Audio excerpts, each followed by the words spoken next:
second edition of our Orange 6 to 8 Talk, a series that have been developed to bring subject matter experts to give their experiences to young businesses and young aspiring Liberians. This is a platform that you cannot afford to miss. Welcome each and every one of you. Today, I'm Zeze Moba, the CM manager at Orange Digital Center. I will be your humble moderator for this session.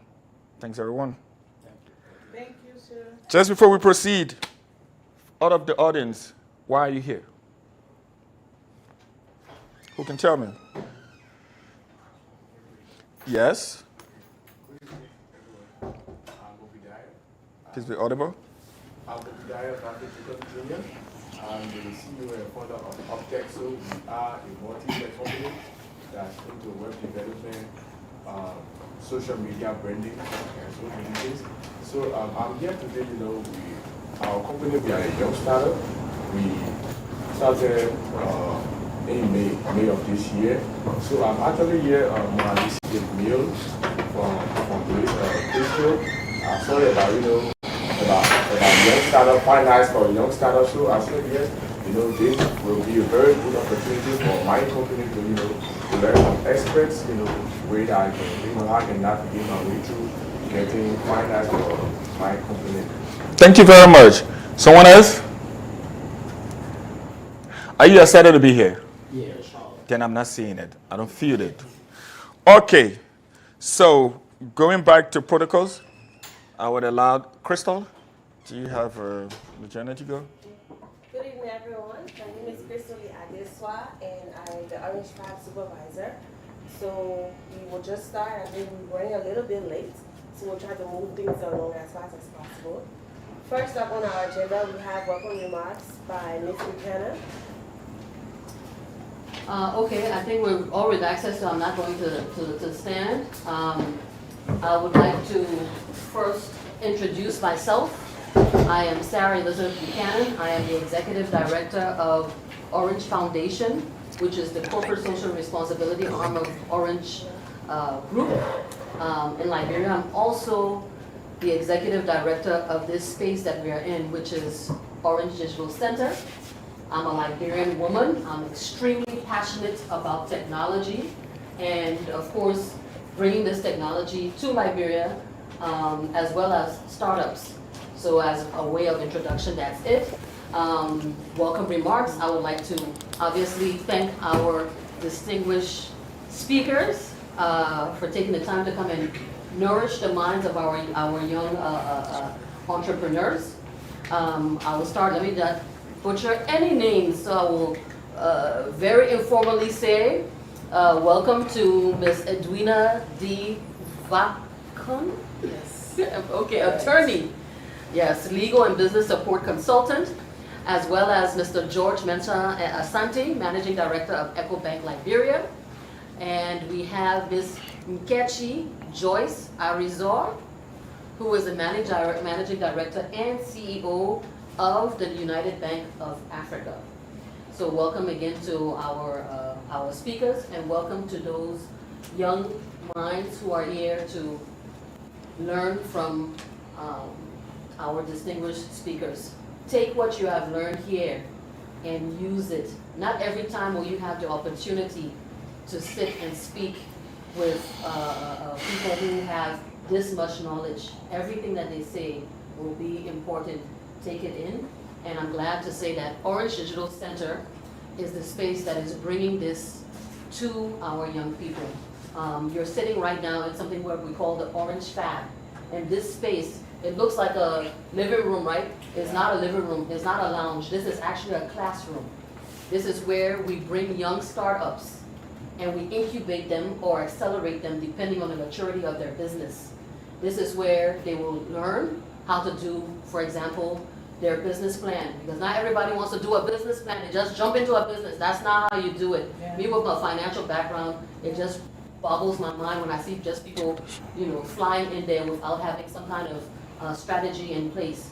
So business plans, your competitive analysis, how to do your marketing on social media, things like that. But in addition to that, this space is also a place where startups can have an office as a meeting space with potential clients. You can see the booths that we have back there. So this is an innovation hub. We're right now in the Startup Accelerator, and we're here to talk with our panelists who are here to discuss financing of SMEs. Thank you, and welcome again. Thank you. Thank you. So, Dizzy, I think you skipped right to this part. I'm just So getting we're straight gonna into go it. over this and lighten the mood a bit before we go into the discussion. So we'll call up Magnus Collins, who's a spoken word artist, to come and speak to us. Thank you. Good evening. Is this space better? Is this okay for everyone? Stand this way. You can turn your bike to them. Right here. Yeah, right there, right there, Okay, right there. It's okay, right there. Good evening. So my name is C. Magnus M. Collins Jr. I'm a freelance writer and also managerial consultant. I like to put that in there. Yeah, so today I'll be doing spoken word poetry for you. My piece will be titled Carpe Diem. It means seize the moment. So what we're doing right now is trying to build a culture for spoken word in Liberia. So I'm encouraging as many people as possible who are writers to seize the moment, take advantage of this opportunity. The space is fertile. There are not a lot of people doing it right now. So the few of us who can do it will have the chance to shine. So this piece is titled Carpe Diem, seize the moment. I was a strong believer in the principles that good things come to those who wait. So I waited patiently in hopes that the good things would find me where I lay. And where I lay was a corner of my comfort zone, a dark room I created in my mind, which held me prisoner to my procrastination. Yet, throughout my depression, one thing remained certain. I was always waiting for good things to happen. And ever since then, everything that has happened has had a bad ending in some way. And in some way, I lay just still, hoping that the good things will finally come my way. But you see, life passed me by. So now I no longer subscribe to the belief that good things shall find me. I went out and I found me, for it is written that whatever I put my hands to shall prosper. So I laid my hand on me. Life must work for me. You see, everything that you are and you aspire to be is because of now. Before now is no more, and after now is not promised now. It's the only time that you are now. It's the only time in your power now. It's the only time you can control now. It's the only time that you can be. So be and do now. And do not fall asleep.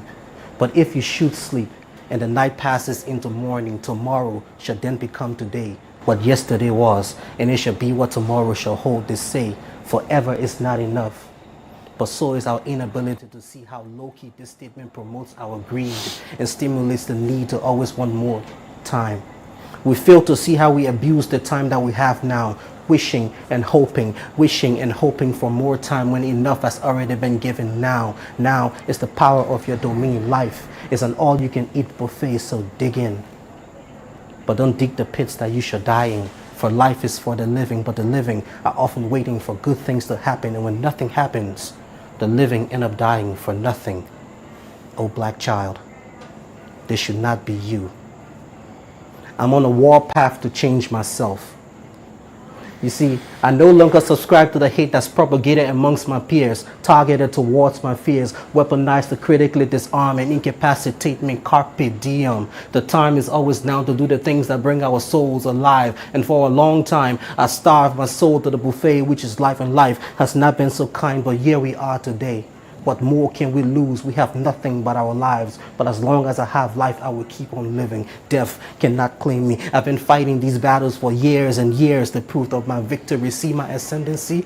I'm on a warpath to change myself. My story may not be very inspiring. It is a mosaic of sorrows and failures sprinkled with a temporary dash of happiness which has spanned over a period of 12 years. And for 12 years, I was a slave to my depression. But who am I to say it doesn't matter too much?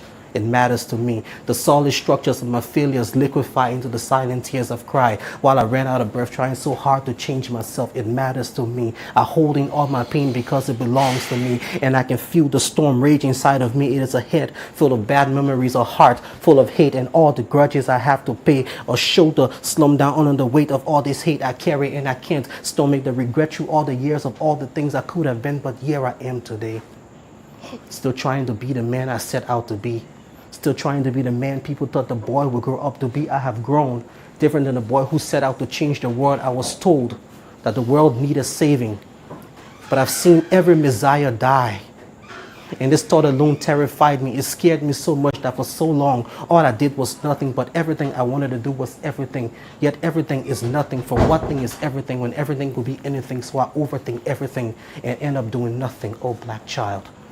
I'm on a warpath to change myself. I was trapped between a rock and a hard place, and every step I took, I tripped, fell flat on my face. What a disgrace. But the case was not that I was just trapped in this place. It was just that I tried to become comfortable in an uncomfortable place, but by grace, I found the strength to stand. And when I stood, I saw the stumbling blocks were only stepping stones. So I stopped, dragging my feet, and stepped on stones and turned this rock into my pedestal. You see my ascendancy? I can now boast about my success because being here today is proof that I got out of the pits that I dug to bury the talents that were deep inside of me. You see, life will work for me because I laid my hand on me. Life will work for me because I will start a war to change me. Life will work for me because if it doesn't, I have laid everything on the line. And if it doesn't work this time, I will lose it all, knowing that I did my best. I gave it my all. I have no more regrets. I seized Thank you. the moment. Silence. And today, I let the moment cease. Thank you.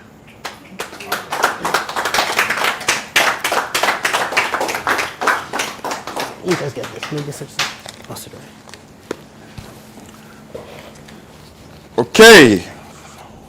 Thanks again to Magnus. We are about to get to the moment for which we are all here. Once again, this is the second edition of the Orange 6 to 8 Talk series. I am your humble moderator, Mr. Zeze Morba. Today's topic will be financing your startup and small, medium enterprises, SME for short. I have with me today, in no particular order, Antonin Edwina D. Vacon. She is a legal and a business support consultant. She is an experienced business consultant working with the Goldman Sachs 10,000 Women. She previously worked with the Ministry of Commerce and the Daconia Microfinance Group. She's a seasoned financier, and she comes to today's panel with a vast experience to share with us today. Madam Edwina, you're welcome. Thank you. Alongside her is another powerful woman in the financial sector. When it comes to banking, she's one of the household names in Liberia. We are happy to have with us today Madam Kichi Joyce Arozen. She is the Managing Director and Chief Executive Officer of the United Bank of Africa, Liberia Limited. Madam Kichi, you are welcome. Thank you so much, sir. And on the far right, I have with me or with us here today, Mr. George Mensah Asante. He is the Managing Director of EcoBank Liberia Limited. Mr. George Asante was appointed Managing Director of EcoBank Liberia in December 2016.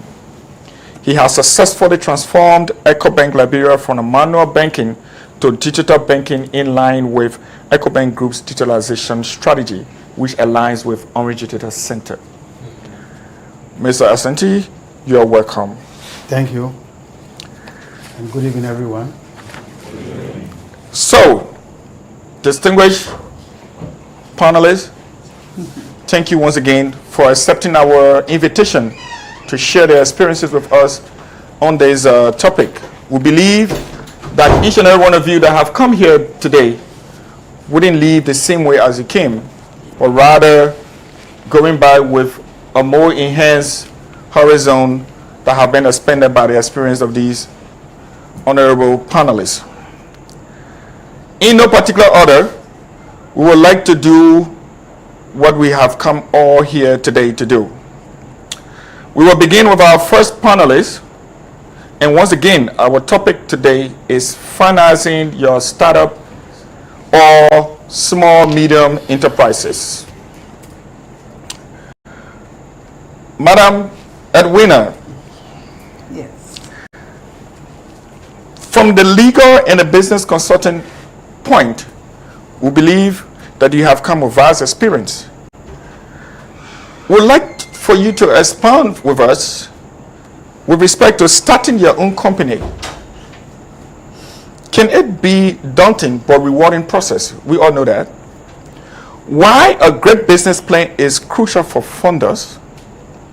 Financing is one of the company's most important elements a company needs to succeed.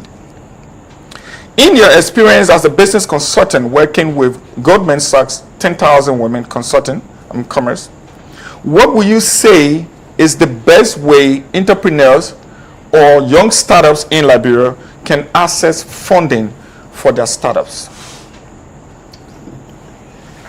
Firstly, I'd like to thank you so much for even having me on this panel and being a part of the team with these great bankers. You know, back then it was all those people coming from the sub-region.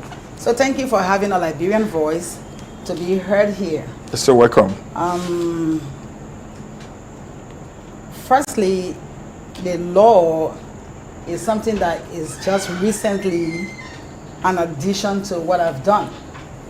So having worked with other institutions, and particularly so the Goldman Sachs 10,000 Women, I started experiencing growth. Like I started seeing these women, particularly who I was dealing with, many of them were into trade. And one of my responsibilities was to see to it that their accounting is actually properly done. Their books were properly managed. Their daily sales record was kept. So when I started working with them and seeing that happen, I said, it's like doing business is the way. We're working, we're being paid the monthly salary. Much as it's good to get a monthly salary, it's also a challenge because there are times you have to wait for the salary. Whereas doing business, in the middle of the month, somehow there's a cash flow. And being a business owner, something's going to happen along the way, though we don't encourage people to do much of that. Anyway, so I saw that and I'm saying, well, I think this is the way. Following that, I went on to commerce at a national level now where I was dealing with micro. Now, something you left out, the micro aspect of SME is very important, right? Because that's really where it all starts. And so dealing with micro, small, and medium enterprises, at that point now, then I had to do it at a larger level. So seeing that, I had to resign in 2013. After which I started my own business called the Business Link Incorporated. And Business Link Incorporated is a consulting firm as well as a microfinance company. And I moved from Business Link Incorporated and I gave birth to another company which is a trading company. It's called Green Oceans, also Incorporated. We deal with beverages, wholesale and retail. And those two businesses now, we started seeing the growth. And even though, we rolled it over as if it was easy. It's never easy, so we started with that and then we went on. Those two businesses gave birth to another business, which is a hotel business. It's located in Ganta called Mountain Dew Lodge. And so those are the three businesses now. Was it easy to start? No. So like my business, like any other business, is never easy to start. So I pass by to let you know, financing is very key. How do I start? I was working which is one of the ways you can raise capital to start up your small business. So if you're not working, it's better to start doing something. Even if it means maybe volunteering, you will get a transportation allowance. Begin with yourself. The first resource you have in accessing finance to set up your startup business is yourself. What do I mean by that? You have your hands, you have your intellect, you're able, you have 5 senses. So many times we're beginning to think that I need to go to the bank to get a big loan. When we're talking about laundry business, for instance, which is one of the simplest business anybody can start, if you don't have a location, you don't have the resources to start, what do you start with? You got a bucket to start with. You got a top to start with. You got soap to start with. You got maybe even a core iron. You don't have a location. Begin to go from home to home. That's what startup. That's one way. Another way could be a car washing business. I mean, just the simplest. It might sound a little bit unrealistic. Like, how can I start doing this and grow into something big?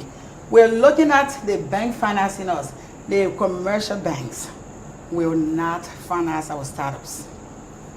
I have not had it as an experience. Ever since 2010, I started working with small businesses.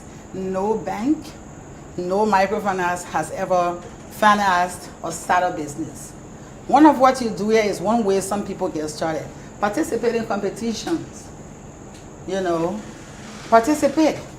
That's what I started by saying. You have yourself. The first resource you have is your very self. If you participate in competition, there's a likelihood you could get funding. Number one, another method is family sources. Family and friends. Some of you come from wealthy family. Some of you were born with golden spoons. Some of us were not. So you could ask them to say, can I get $100? That is, you're not thinking really like you want to grow. You start as a micro, you go to small, you go to medium, and then you begin to grow. Like we always say, Rome was not built in one day. Therefore, you start with the little you, the little that you have. And so what happens? You realize that even in the community, at the community level, maybe your friends don't have, maybe your families don't have. You decide that, okay, maybe I'll go to the community club.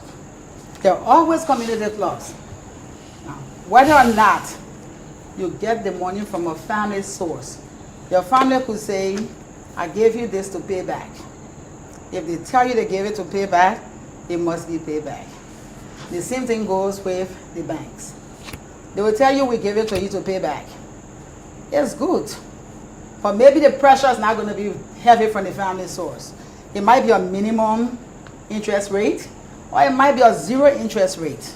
If you went to the community club, there's absolutely not going to be a 0 interest. You will have to pay some level of interest, be it minimum or whatever.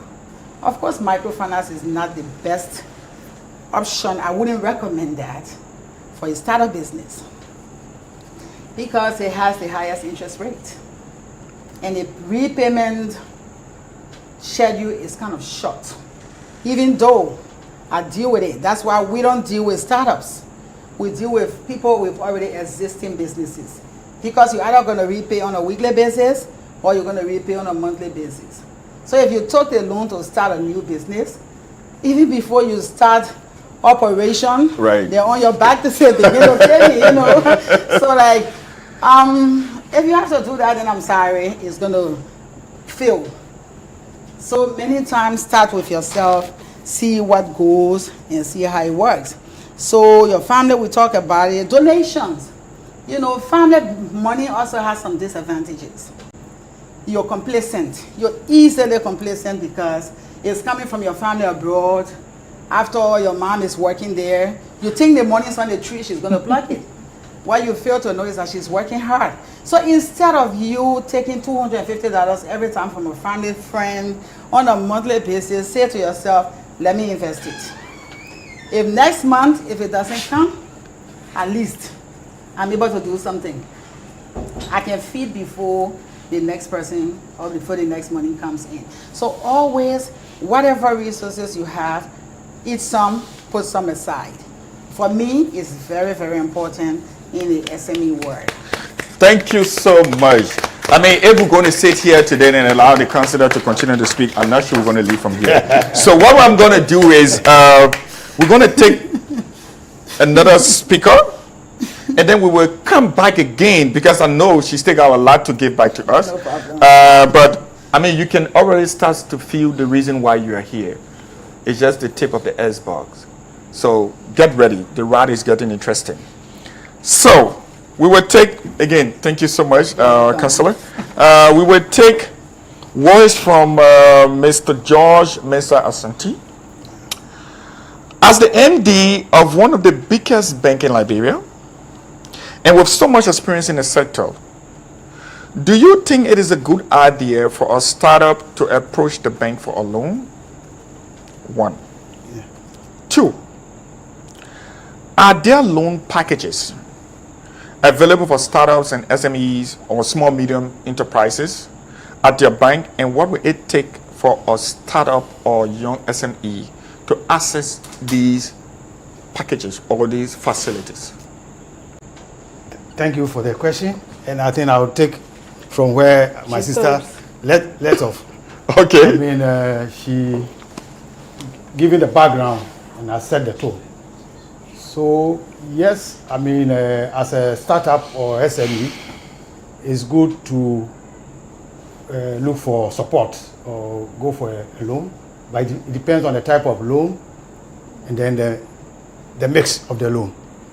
Because sometimes we can have debt, we can have equity, and we can even have grants for some of the SME who are into some special areas like climate change and these days digital. If you are going to, there are some grants like USAID and other DFIs that have grants for startup, but depending on the area that you are. So banks can help startups, banks can help SMEs, but we will usually not finance 100%. You yourself should have something in it. Otherwise, when things become difficult, when there are challenges, you walk away because you don't have anything in it. But if you put in $200 and the banks give you a loan of $300, then we are in it together. When there are challenges, we meet and then we find solution. So yes, you can approach a bank. The bank can help you, but you need to go with a bankable business. You need to look at the environment. What problems do we have in the environment? What need do we have? Because whatever product or services that you are coming up with should be able to solve a problem or provide a service to somebody. Yeah. That is when people will be prepared to pay for it. That's true. So you cannot just come and say, oh, when I dreamt, I had this idea, when I bring this thing, it will turn in a month, I will make 200,000 and it's good and it's fine. But for a bank, who ask you to go and put it on paper. Realistic. Put it on paper. Yes. Prepare a proposal that explains the business model. What you, the promoters, your background, what do you want to do? The revenue model, the estimated sales, how profitable this is going to be. Yeah. When you share all this, then the partner, being it your community, your relative, the bank, will become interested because now you have shared the feasibility study, the background, what you want to do, and how you expect to achieve the numbers. Then banks will also be prepared to support you. So in brief, that is what I would say. So maybe you can come with the second question that you. You know, Mr. Mensah, to not go to the banks if you are not prepared to meet the bank halfway. Yes. Am I correct? Yes. They are not going to finance you 100%. Just yes. Okay. So then again, I will reiterate the second question. Okay. That says, are there loan packages available for startups and SME? Yes, you have spoken, Yes. Yes. in ways of how the bank can be able to finance these startups. Yeah. But do you have those loan facilities available? Yes, we have loan facilities available. Okay. But you have to have a business plan. You have to convince the bank Yeah. that what you are going to do will be profitable. Because That's the bottom. for us to partner with you, we must share in your dream. We must believe in your dream. And we believe through numbers. Not just nice spoken, nice presentation skills, sharing our ideas. But it will come down to numbers. With all the activities and all the things that we have spoken about. When we put it into numbers, would you meet a need? Will you be able to sell? Will you be able to make profit? Will you be able to pay for the loan?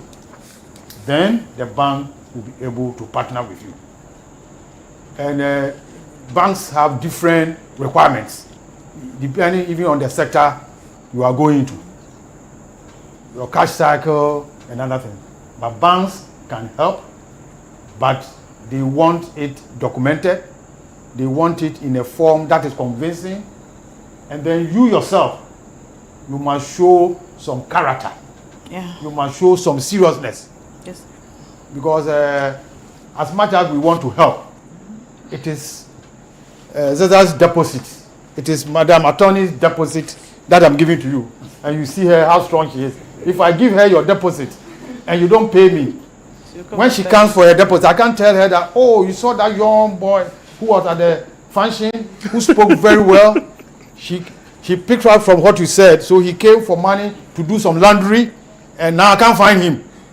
He's gone. When he made the money, he bought a ticket, and he's gone. So your deposit is gone across the Atlantic Ocean. We are trying to trace it. When we get it, we'll give it to you. And I'm sure she will not listen to me. So whatever money we are giving out, it is deposited funds. And we owe it an obligation to those depositors to make sure that we pay them back. But when we take the deposit, without giving loans, we don't have any use for the deposit. So we want to give loans. Because we don't make money if we don't give loans. But it has to be quality loan. It has to loan to people who have a profitable business and to people who will pay back. Thank you. Thank you. Mr. Mensah, thank you so much. Mr. Mensah is a seasoned banker. I had the privilege to work with him, just for the record. I'm a former banker. So when he was speaking about having access to loans from the bank, especially from businesses, it had me going backwards when we had to go honor his tutorage about learning about the 5 C's of credit. Every business that is approaching a bank or a financial institution for a loan or for a facility needs to meet those 5 C's. From both the bank side and that of the customer that is accessing the bank. He mentioned character is something that we all have to have. You can come with the best business plans, but if you don't have the character to repay, our first speaker mentioned about paying back. Okay, so I'm just picking back a little so that we take the major takeaways. She mentioned about paying back. It shows character. If you took loan and you don't pay back, it doesn't show or represent you as a person that can be trustworthy. The business that you're about to present to the bank, it needs to show a cash flow. Okay, you're not just going to the bank to say I want a loan. How are you going to finance it? Backwards. You need cash flow to back it. You need to have the capacity to repay. That's another C. The capacity to repay, the funding. You're taking $100. How am I going to pay back that $100? Okay. He talks about meeting the bank halfway. You need to be able to invest. You need to put an initial capital. So it's going to be like what? Partnership. You need to be able to get those things. And all of these things comes back to being able to have also a collateral. Most banks will give loans based on collateral. So when you look at those C's, if you can check all of those C's before going to the bank in terms of presenting a facility request, then you know you're on a good standing. So, but I'm not a panelist here. So I will give our honorable panelists the time to keep enlightening our minds. Okay? And just lastly, George said they are not going to finance any startup or SME 100%. Take that. Madam, sorry that we have taken you to be the last, No, but it's forget it. okay. Sometimes they say, well, you keep the best for the last, right? It's not even the last because we are here for a good time. As a seasoned banker and a management expert, how would you describe the relationship between financing and business growth? Financing and business growth? And what strategies startups of small, medium enterprises could use to access financing for their businesses? Okay, thank you so much. A lot has been spoken already. To be very sincere, being an entrepreneur means everything. I don't want to scare anybody. Whoever has decided to be an entrepreneur is a good thing. It's the best thing one can do, especially as a young man. That means you are starting up early, and then you make your mistakes, and by the time you are in your middle age, you know, you are a very big businessman, and you just allow it to flow. So it's a good thing to have that dream to be an entrepreneur. Everybody wishes for that dream. I'm sure by the time George and I retire, I'm sure we'll also want to be in business too, just like her. I've been in her hotel. Yes, I've spent 2 nights in her hotel, and I did have a great time.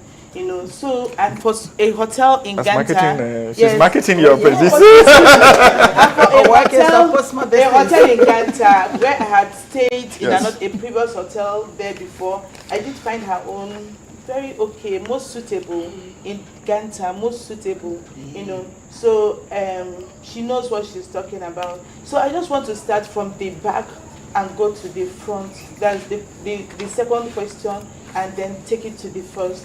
You know, it takes a lot for us to want to be entrepreneurs. It's a dream that we all want to develop. But you know, for you to be able to say, I want to do this, just like he has said, there must be character. You must be disciplined. You must have a business plan.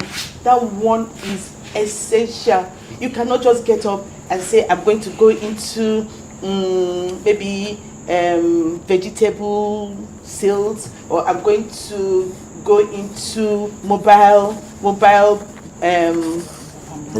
money. You know, you must have thought it out. You know, you must spend a little time to scan your market, scan the environment. What does the environment need? Nobody wants to spend time to enter into something that does not have economic importance.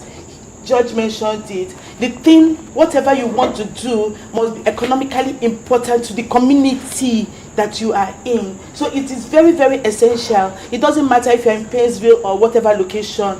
Painesville might need a particular thing. You know, Cinco will not need that. You understand? So your environment must be scanned to know what the environment I want to operate in, what do they really need? So you must have a business plan. You must have scanned your environment. Oh, this is who I am. This is where I want to operate in. You know, who are your management staff? Your management staff. Who makes up your team? We bankers, we read that a lot. We like experienced people. You cannot say you want to go and be in oil and gas and you don't have anybody in your team that has that skill or competence. You know, we will find, you know, there's a hole in what you want to do. You know, so your team must be made up of competent people in the sector you want to play in. You understand? So, and then you will not say, okay, you know, if you give me, I'm talking about startups now, if you give me so and so money, I hope to do this, I hope to do that, I hope, and in figures, the banker is not interested in literature, storytelling. We are not interested in storytelling. Stories are nice to hear, all those things, but at the end of the day, what do the stories sum up to? We are business people. We are talking about profitability. We are talking about the bottom line. I don't want to spend my whole time talking about things that don't add up. At the end of the day, I want to spend my own time talking about things that would and ensure that the bank also gains from whatever you are bringing in, you know, because it's a partnership. Yes. You know, I don't want to be in a venture that is already lost before it starts. And then who am I dealing with? Which kind of character am I dealing with? Who is the person? What does she have behind her? What experience does the person have? What kind of skills has the person acquired down the road is of key essence. You understand? So when you write all the, of course it must be written. It must be written, and not just being written, it must be explicit. Written in simple languages. Don't bore us with all these big words. We are not interested in big words. Just write it in a little girl's language, so that anybody can read it and say, oh God, this is really what he means. I don't have to call you on the phone and say, what do you really mean by this? No, we don't want that. You know, it must be something that, oh, when I'm reading it, I say, oh, good idea. You know, beautiful plan. I can actually invest in this. You understand? So, you know, by the time you are now through, then that's the time the financing part of it actually comes in. You have to ask yourself several questions. And you know, she took it right from the grassroots, and I was happy when she was talking. And he too did a good job. No, she did set the pace. She did set the pace because she said it all. You know, money can come from anywhere. Money is money. You know, it can come from family, it can come from friends, it can come from microfinance banks, it can come from commercial banks. Now, the beautiful thing about it coming from commercial banks is that most of the time, sometimes you find government grants, government wants to assist. And when you find government assisting, the interest is very low. And then you don't really have this urgency to pay back and all those things. They give a longer tenure, a longer period for repayment. That's why actually the best thing is for the government to be able to assist small scale enterprises. You understand? What if the government has its own constraints? You know, the government might not be buoyant, you know, and might have their own constraints. For a country, you know, there are so many things that the government has to think about. They have roads, they have technology. There are so many things that they think about, you know, and all of them have, at a point in time, a priority. One is more prioritized than the other. So will you wait until what you want to do is among the prioritized ones? You know, so that's why what she said actually makes a meaning. And what also he said also comes to the fore. You understand? Nobody is going to finance your business 100%. Nobody. We'll all be telling ourselves lies. If you come to me and I say, don't worry, I'll just do it for you. I'm not a Father Christmas. No? And then in business, you must have a stake. You know, which is what he said. You know, if you don't have a stake, you'll be very complacent and nonchalant about it. But if you have a stake, you know, there will be a form of commitment. There will be a form of involvement. You want to do it. You want to succeed, because at the end of the day, you will smile and say, I did it. I hope you guys listened to his poem. Oh, his poem said a lot. So, Madam Nekuchi-Sari, Yes. you struck a point there, and I don't want us to miss this opportunity.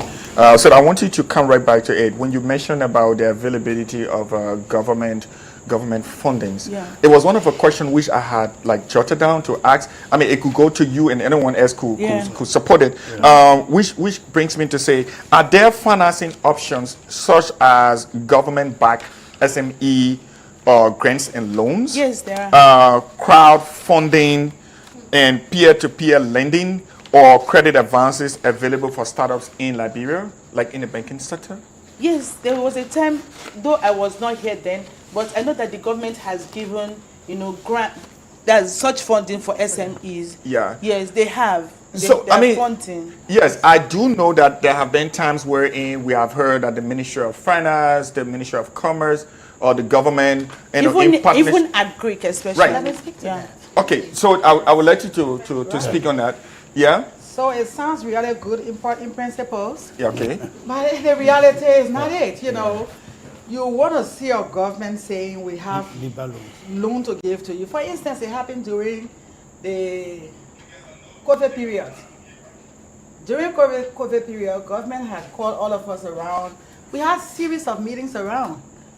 And then they said they're going to give us stimulus loan, especially for us who are into the microfinance sector. Yes. One of what was said was that the government will pay back market women loan. So Okay. now Loans that they already had with the existing banks. existing financial institutions, Right. including MFIs. So I, for one, was really happy because my portfolio wasn't good. For microfinance, that will take so much raise to give to women who have no collateral, Yeah. zero collateral. We are taking the raise. So when they said they were going to do that, we were really, really happy during COVID period. They said, go and sit down, go and sleep. So we actually went to sleep. But then when 2021 came back now, we started going after, because we realized they weren't paying that. Then they said, when we go now after these women, please pay us. They say, oh, why do you want to say that? Didn't the government not pay your money back? That's one aspect. So we lost a whole lot of money. My institution wrote up over $6 million Liberian dollars. Okay, but let me come in there. But I'm coming to No, hold on. to that. No, you hold on. Let me come Good, in there. okay. No, So let me we come are in getting there. Yeah. Okay. Let me come in there because we're just getting it from one end. I do know that we as commercial banks, we were in a series of meetings with the government too. And one of the things we did was we deferred a lot of payments. Okay. We Moratorium. deferred. Yes, we deferred a lot of payments for even people that could not pay back. It happened in my bank. It happened in EcoBank. It happened in all the commercial banks here. Okay. Yes. So hearing that, to be honest with But you, I'm coming is back really to that. Now shocking. you should to have me. allowed me to learn now. Okay. Yeah. Let me learn. You know, Coming back. Anthony, look, so I'm the pacemaker here. Yeah. The thing here is that the commercial banks, the microfinance institutions, or other financial institutions that were in the process of lending to borrowers at the time were all faced with the situation of non-performing loans. Exactly. Due to the fact that the loan amortization schedules that were made were impeded because of the COVID or the Ebola, whatever. Thank so you. government came in to step in to say, okay, as a government, do. for my people, let's have a common ground. Exactly. Can we restructure the loans Yes. to give them more amortization period Yeah. or a period of moratorium? Yeah. That was one aspect. We did that. The second aspect was they were telling microfinance institutions, because for them, they felt more exposed, Yeah. that, okay, we will take care of those outstanding Market payments or women. whatever. So for the microfinance people, they actually expected payment to come from the bank. Okay. Like what she's saying, it could have been fully written or discussed, but in the implementation part, it wasn't fully implemented. Okay. So you didn't get paid. But But Then- not only that, I was still coming now to learn. Allow me Okay. to say this part of it. All right. That was one aspect of it. The aspect that we didn't get our money back, Okay. we lost. You're a commercial bank. I'm a borrower from the commercial banks. Yes, you deferred our repayment. But what did you do? Immediately we start to pay back, the The interest interest. begins to The come interest. back. So what deferment is that? Now that's one. So what kind of deferment is that?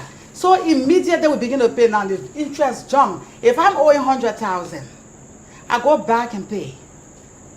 When I go back, you gave me a bill of 125,000. What happened to the previous money I paid? That's one aspect. It happened. Another thing that happened, the government did say they're going to give money, which is usually the case. The government was still going to give money. Of course, we all heard there was 3 million around town. What happened to the 3 million? I applied. I don't do one business. And the reason for the stimulus package, anybody who understands what stimulus package is for businesses, it means I've gone low. You want to prop me up. You want to help me. So what you're going to do at that point is ignore my existing loan, which is not even doing well. Okay. Of course it's not doing well because I'm a business person. I've been hit hard.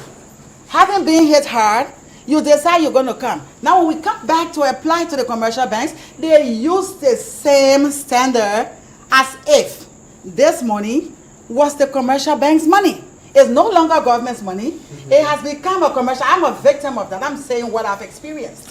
So that was a situation that happened. So government money is good, but it's not realistic. Another challenge of government money. Many times people start up new businesses as a result of hearing that money has come.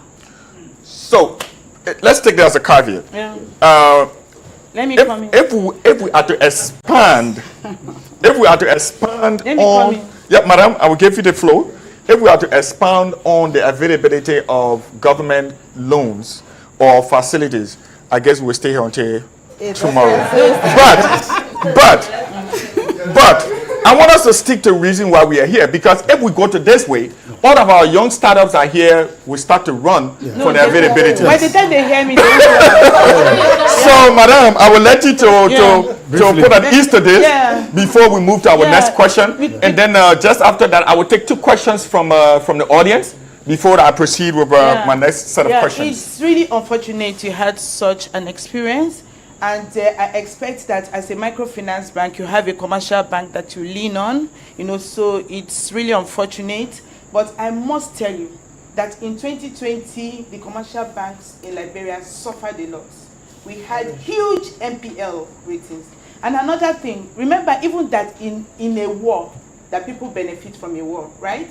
It's not all businesses that suffered during that war. We had people that make all these masks. We are doing very well. People that were making these hand sanitizers, so many people, there were so many businesses that really did well. You understand, during the COVID. So you won't expect me during that time to probably do what I'm doing for others that are dead, like the restaurant business, for them too, But I hear you, you understand, but I must tell you that the commercial banks in Liberia took a lot of hits.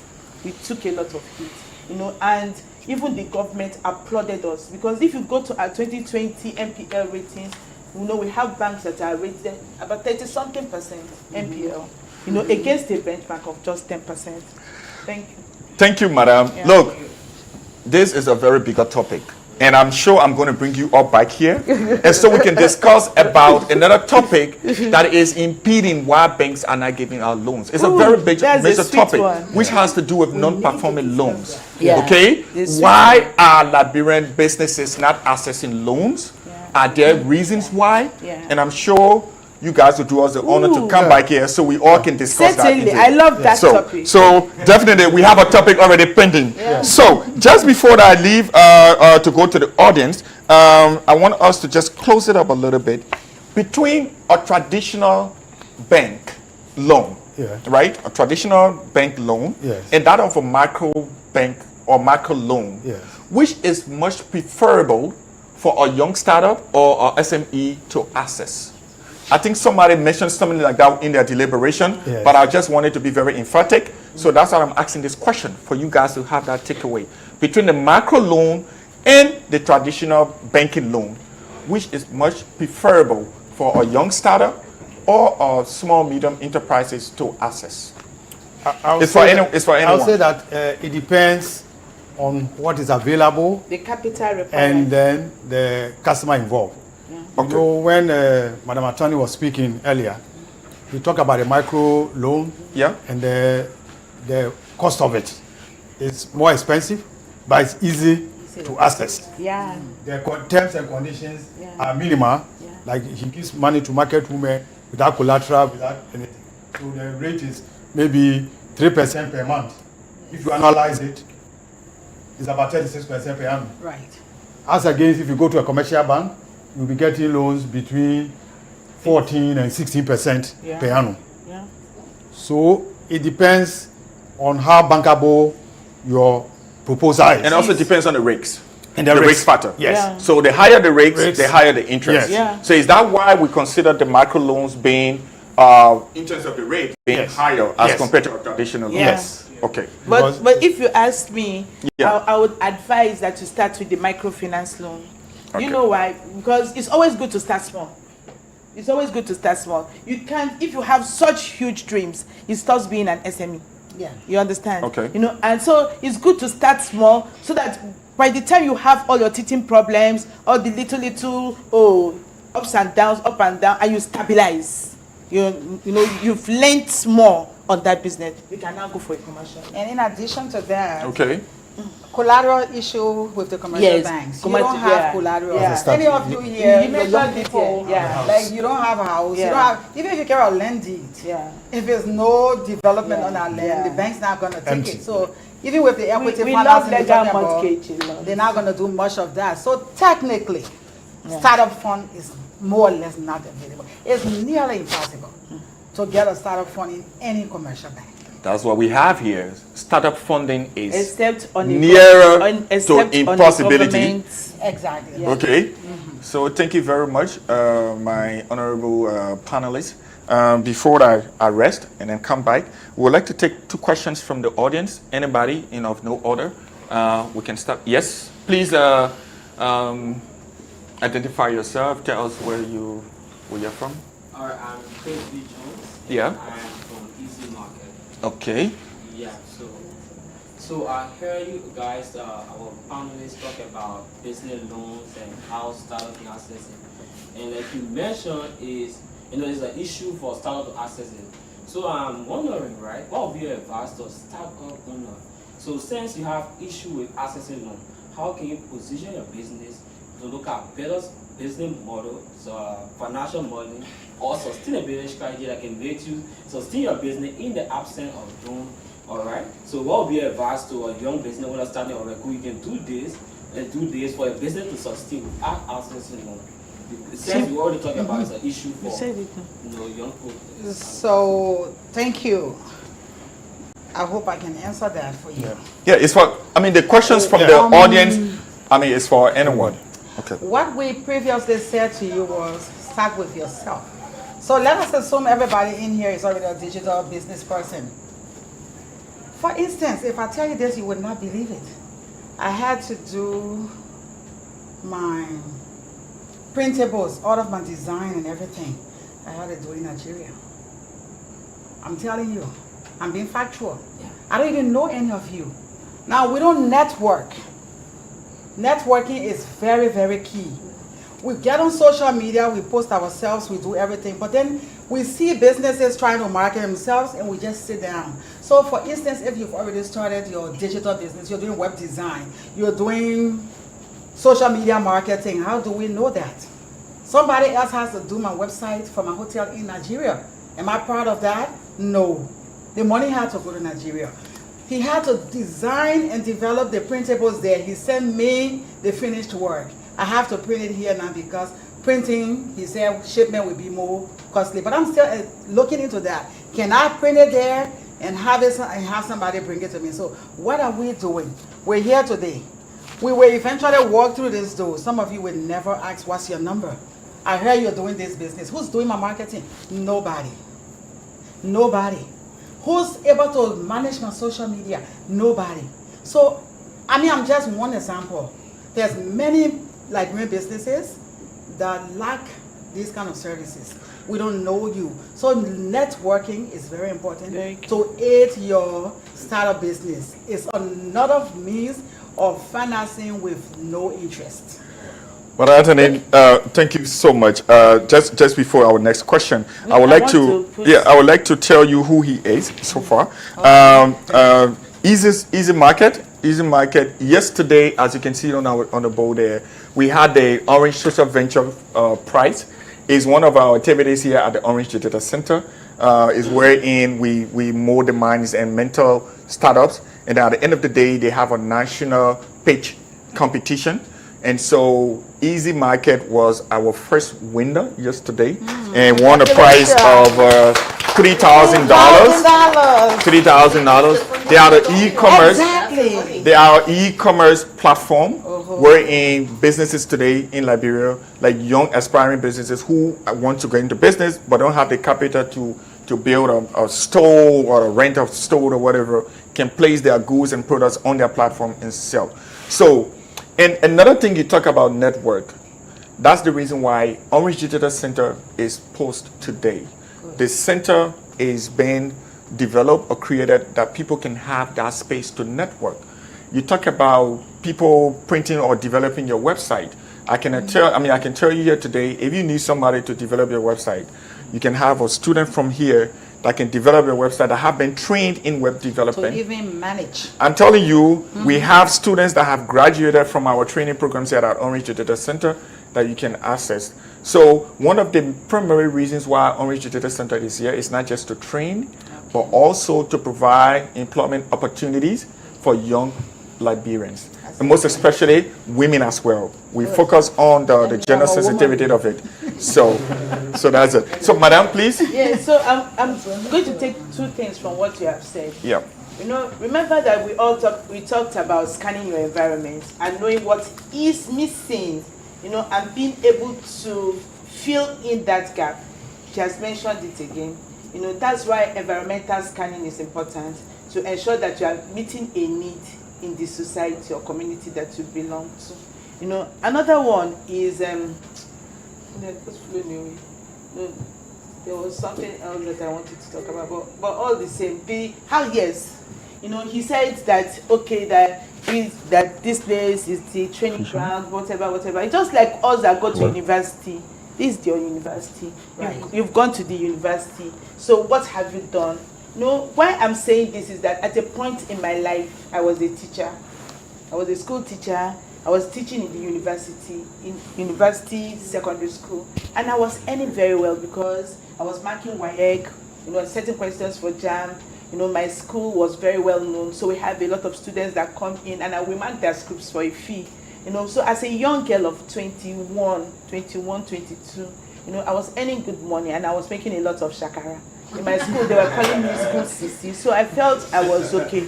But I had a friend, Dr. Agedo, who was in the chemistry, you know, department, and he would just come and say, hey, come, how much is your salary? And he would convert it to dollars, and he would laugh at me.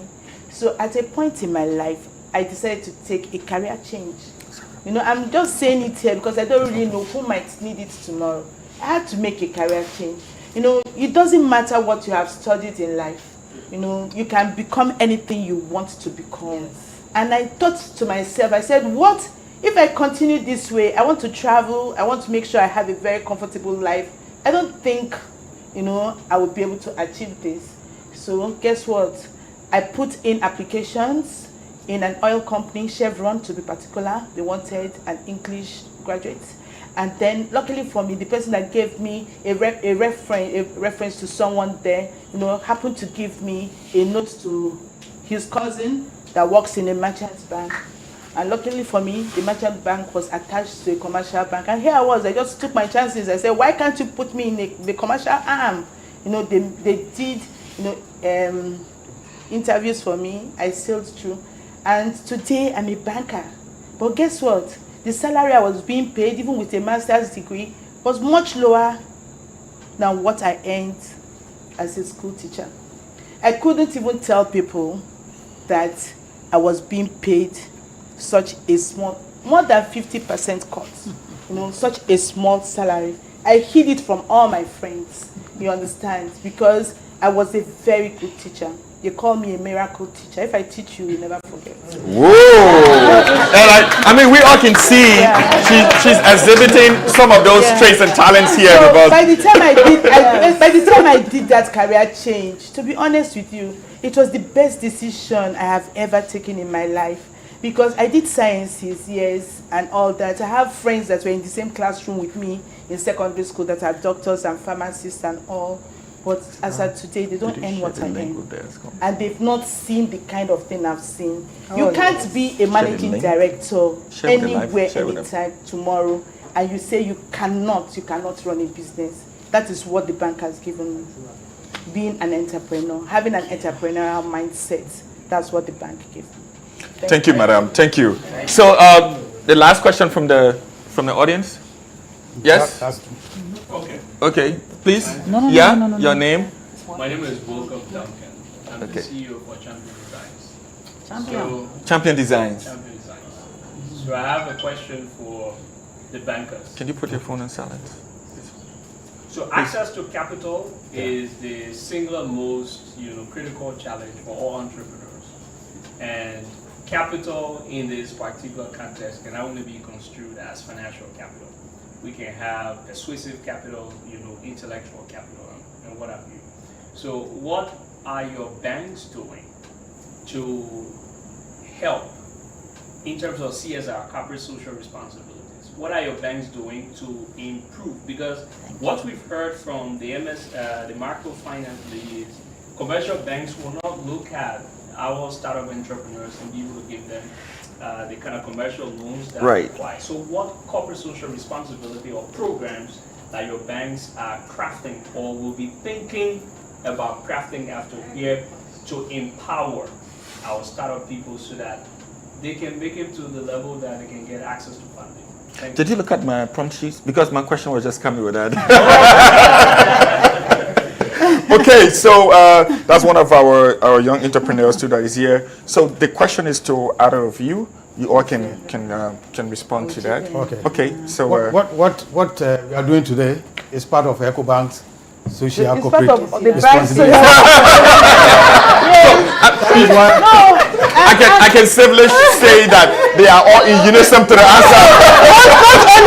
Not only that, himself and I, we've been in other NGO programs that are like this that she can attest to. So we are always very willing to share knowledge. We are very willing to share knowledge. We've gone to several schools, UBA, we've gone to several schools. You know, I've even gone to secondary schools, you understand, to tell the girl children, oh, yo, why can't you, if I'm here, why can't you be there? You know, so we do share a lot of knowledge, you understand? And, you know, the truth is, you understand, we look for profitability.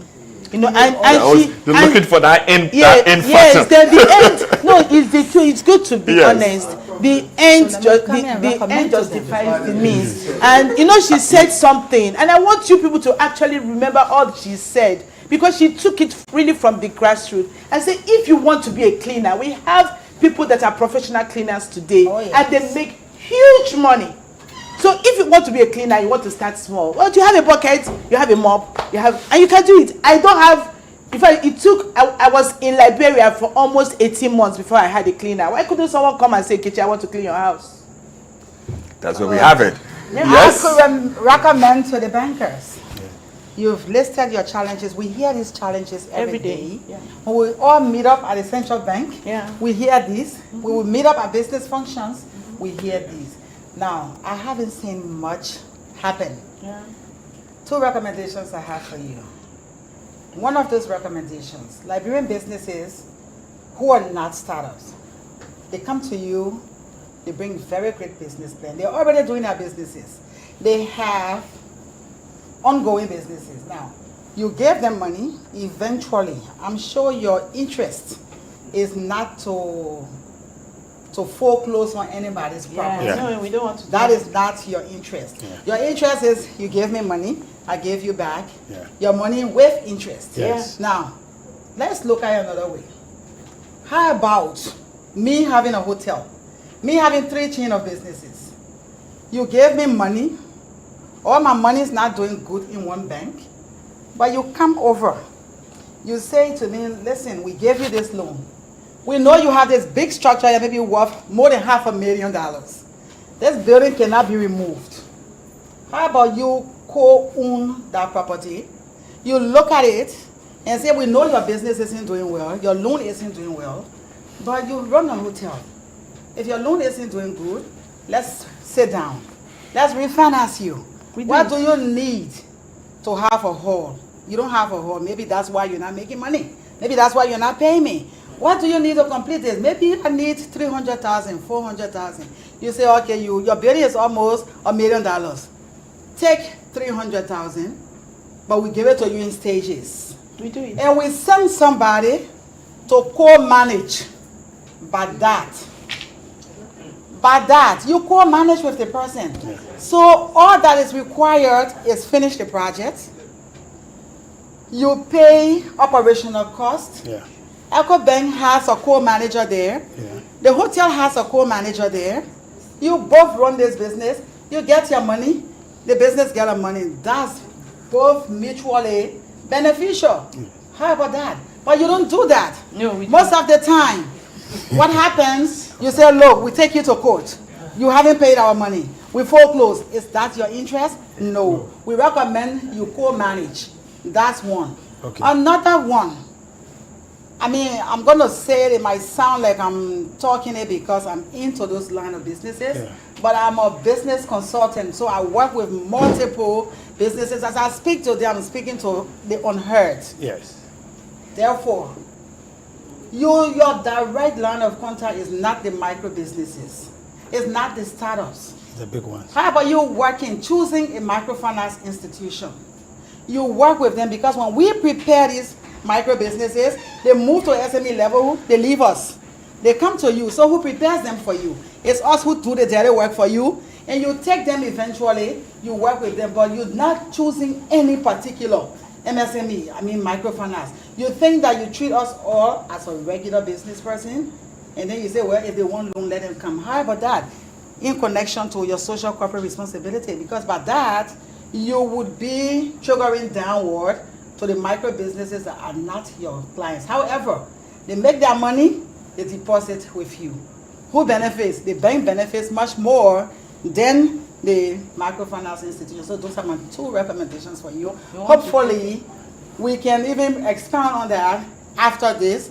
Maybe we can talk further. You want to take it? Yeah. George. We came as panelists, but now we are No, but you agreeing see- on the No, business. that's the No, essence. it's good. So hold on. It's good That's now. the essence. Now we are No, getting yeah. we are getting business, Yeah. and Exactly. we'll Yeah. follow up. We'll Yeah. follow up and Right. have that business. Of course. Good. Because January, never came to me, she January, knows me. January. So, but as a bank- now they She never came to me. no, January as a bank. Yes. As a bank, what he's talking about is feasible. Yeah. Okay. I mean, we've Very. done some I've done for some. other customers. Yes. Because Crystal. why are we here? When we mobilize deposit from you, from everybody, Yeah. we have to learn. Yeah. Because we can't sit on the deposit. Of course. If I have $1 million and nobody is coming for the loan, Yeah. I don't make money. I can't pay my staff. Yeah. I make money when I give loans. Yeah.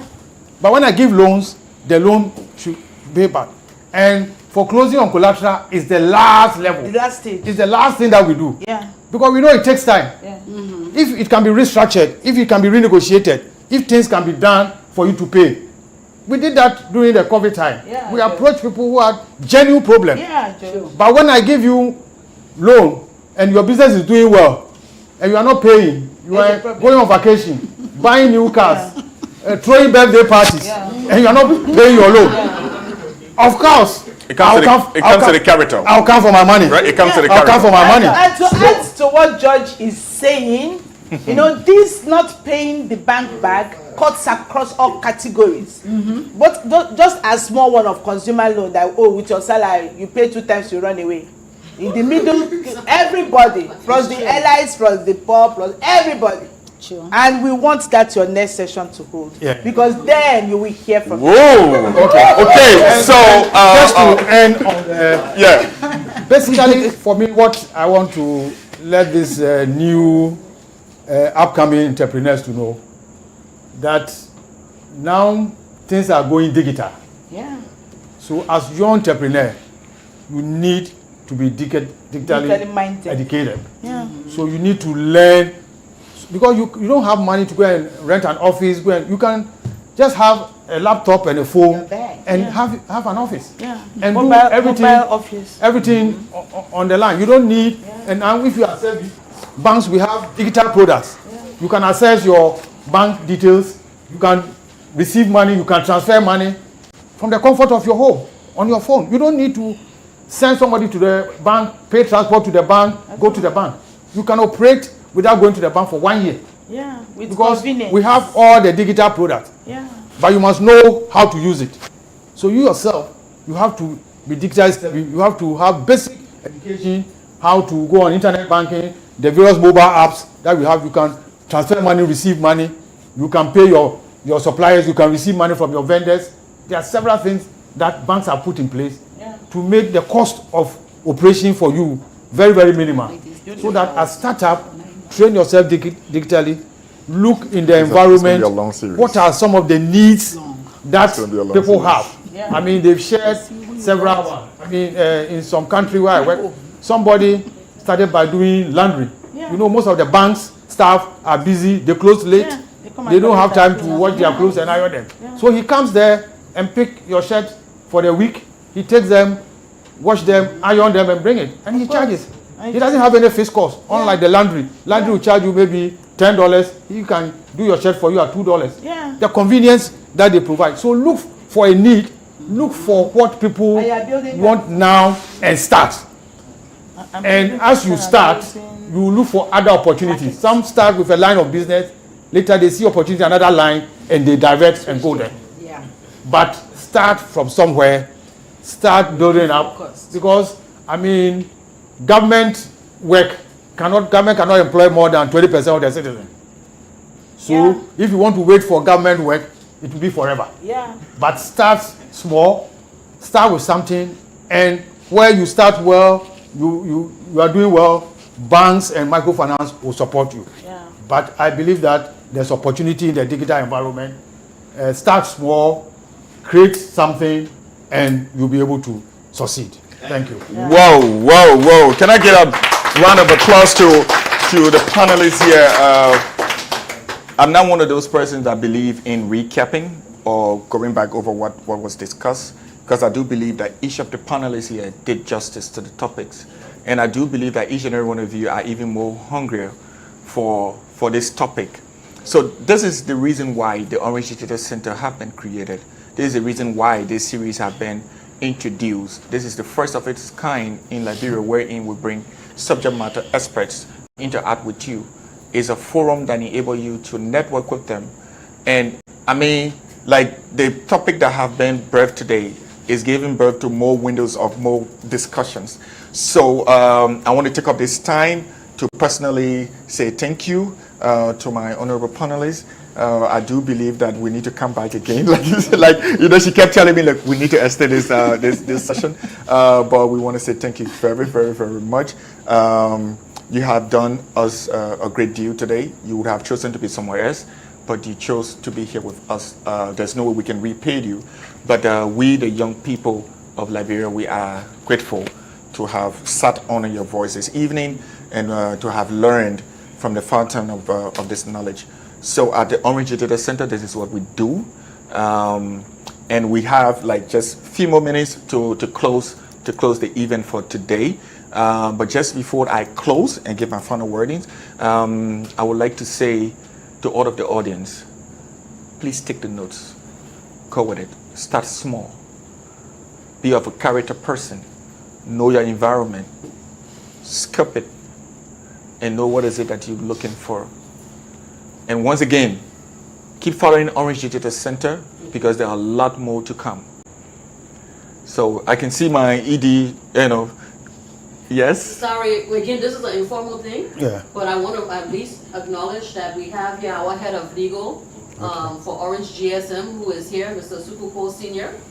He is here, one of the, with me, one of the senior executives for Orange GSM. Okay. But I understand we're talking about discussion, but I also learned, and one of the things that I'm going to now put in the hands of my deputies and of Crystal is that I want us to do at minimum 3 days course for startups to teach them now. Because in Orange Digital Center, that's what we're about. Yeah. Teach them the different ways of financing, and specifically even about the banks. And then of course the 5 C's you talk about, all of that will be included in it. And then even help them to show them how they can even apply and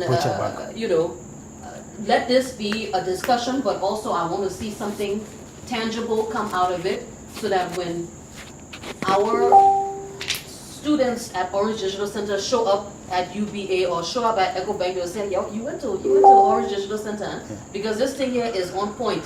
Your business plan is on point, your request is on point, the 5 C's have been covered. So that is my challenge to my staff here, that this is something that we are going to do at Orange Digital Center. Thank you so much. Thank you so much. We've taken up the corporate social responsibility challenge. Part of it. So once again, I want to say thank you to the various panelists. We have come to the end of our discussion for today. I do believe it was a rewarding and fruitful one.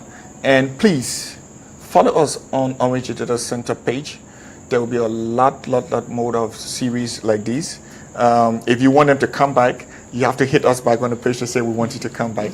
But again, before you obtain a loan from a bank, you need to be bankable. You need to have an account with the bank. The bank does not give loans to people who don't have an account. You need to have a history with the bank. The bank depends on history, cash flow what you have done. That's the only way to know you. They don't know you by your name. They don't know you by your business. They know you by what they have in their bank as the record, the cash flow. So before you can even think about approaching a bank, you should have bank with that institution minimum of 6 months. That shows indeed that you have worked with them, and they can say, okay, yeah, I know this customer. So each and every one of you in here that don't have bank accounts, you have 2 banks that are here that are waiting to bank you. So start at that point. As much as the managing director said, go digital. Yes, indeed, we have digital platforms. Not a savings account. Yeah, okay, yeah.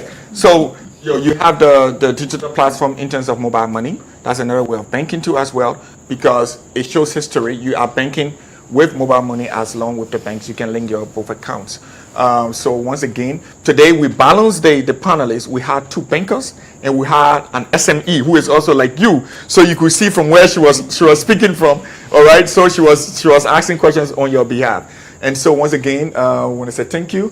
And we hope that we can have you back here to discuss further in terms of the ecosystem to enable young Liberians access loans in all forms. Once again, thank you. Thank you. Okay, so thank you. Thank you so much. You're welcome. Crystal? Thank you, MD.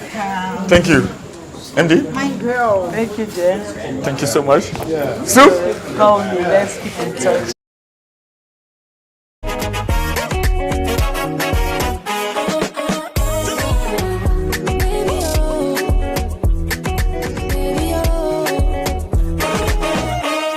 Orange Money.